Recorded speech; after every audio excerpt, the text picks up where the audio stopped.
Pedangdut Eni Sagita tiba-tiba saja menjadi sorotan. Banyak yang membuli biduan berusia 36 tahun ini, tapi banyak pula yang mendukung dan memujinya. Musababnya karena Eni membongkar masa lalu rekan sesama pedangdut Nela Karisma. Sebagai mantan teman dekat, Eni gerah dengan sikap Nela dan manajemennya yang tertutup dan terkesan tidak menghargai artis lain. Berulang kali Eni mengajak Nela kolaborasi, baik lewat telepon, media sosial maupun datang langsung ke manajemen Nela.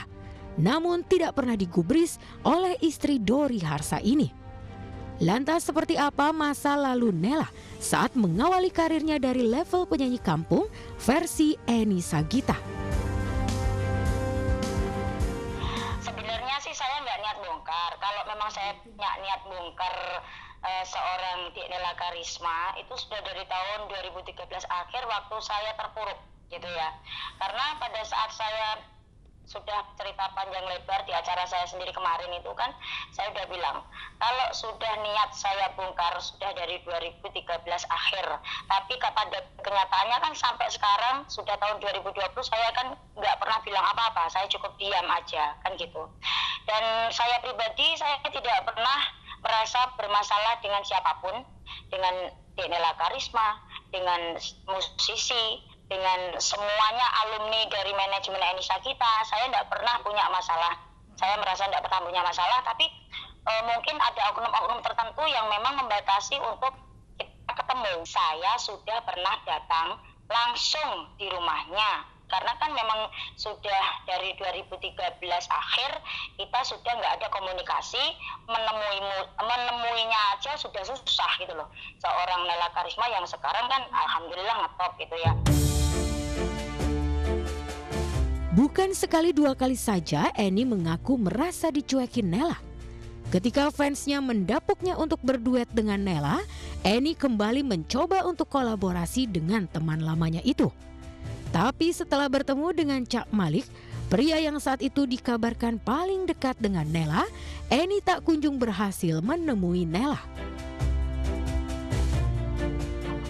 Akhirnya yang nemuin si Malik. Nah, Malik itu dulu juga tukang kendangku Kak. Aku bilang sama Malik, yang menemui keluarganya dulu. Terus Malik beberapa menit itu keluar. Lek, Nelanya di mana? Aku bilang gitu. Nelanya masih di Geringging gitu. Rumahnya kan asli Geringging. Geringging itu ya masuk ke Diri. Kalau aku kan datangnya di kawasan Nganjuk. Terus akhirnya, terus ya pulangnya kapan? Aku bilang gitu. Ya nggak ngerti, biasanya ya bisa nanti, bisa besok, bisa lusa gitu. Akhirnya aku ya sudahlah, mungkin memang butuh waktu untuk menjawab apa keputusan bahwa mau tak ajak lagi di recordingku. Saya telepon lagi habis dari rumahnya Malik, terus saya bilang ke Malik, ya sudah besok aku tak tunggu kabar darimu ya Lik ya. Nanti kalau sudah ada kabar, Nela sudah ngasih keputusan, nanti kasih tahu aku bilang gitu. Terus Maliknya ternyata tak hubungi besoknya sampai lusa, sampai 1 minggu itu tak telepon semuanya dua-duanya, kan itu nomor Nela juga masih aktif saat itu. Soalnya terakhir saya sempat telepon karena sempat ada yang minta Sagita dalam bintang tamu Nela Karisma saat itu gitu. Akhirnya saya telepon terus, nggak bisa kok bisa ditelepon ya. Terus lama-lama kok malah hilang itu kontak yang di WhatsApp. Wah ini kok kayak diblokir ya, tak telepon nggak bisa. Akhirnya tak hubungi pakai nomor lain loh, kok bisa. Wah ini jelas diblokir ya, nggak masalah lah. Sebelum Nela dikenal lewat lagu Jaran Goyang, Eni sudah populer sebagai pedangdut yang laris di acara off-air. Lagu oplosan yang dilantunkannya bahkan sempat booming 7 tahun silam. Saat di puncak kepopuleran itulah, Eni mengenal Nela yang sedang meretas karir di pentas musik dangdut daerah. Sebagai senior, Eni mengaku ikut merangkul Nela agar biduan itu cepat dikenal masyarakat. Siapa sangka setelah terkenal Nela seolah lupa sejarah. Lantas sakit hatikah Eni kepada pelantun lagu Konco Mesra itu? Kalau itu yang berhak menilai mungkin lebih pinternya itu para netizen lah, bukan saya ya. Kalau saya pribadi dilupakan tidak masalah buat saya pribadi. Cuman gimana ya, ketika ada beberapa Nela lovers yang baru lahir mungkin ya, karena saya juga tenarnya kan juga sudah dulu banget pada saat Nela juga masih muda banget. Oh sekarang anak saya umur 16 tahun. Anak saya aja dulu pas saya tenar-tenarnya anak saya baru umur berapa ya? 8 tahun. Jadi kan kebanyakan nggak ngerti sejarahnya seperti apa gitu loh. Jadi kalau dibilang kacang lupa kulitnya ya mungkin monggo dinilai sendiri, saya nggak berani bilang. Pokoknya yang saya rasakan setelah Nela dikondisikan orang-orang itu, ya Nela kayak nggak kenal sama saya gitu aja.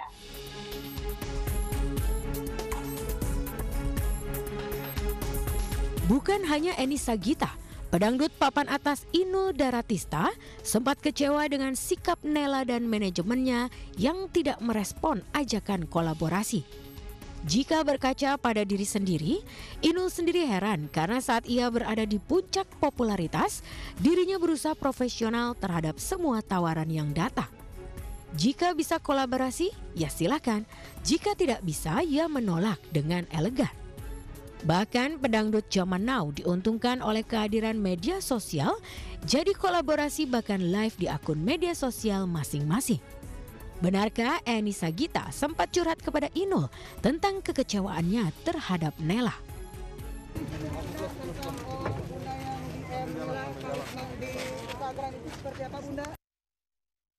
Tapi setahu saya sih Mbak Inul itu kan juga dari Jawa Timur, dari Pasuruan, kok ya sempat ada di media-media, saya lihat di YouTube kok ya kesusahan juga gitu loh.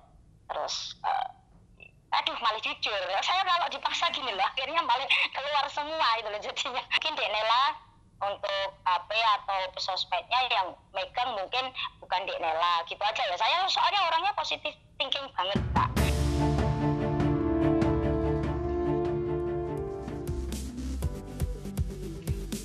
The hottest issues on the hottest celebrity. Halo pemirsa, berjumpa kembali di iSeleb, sajian berita seputar jagat selebritis yang dikemas secara inspiring dan informatif.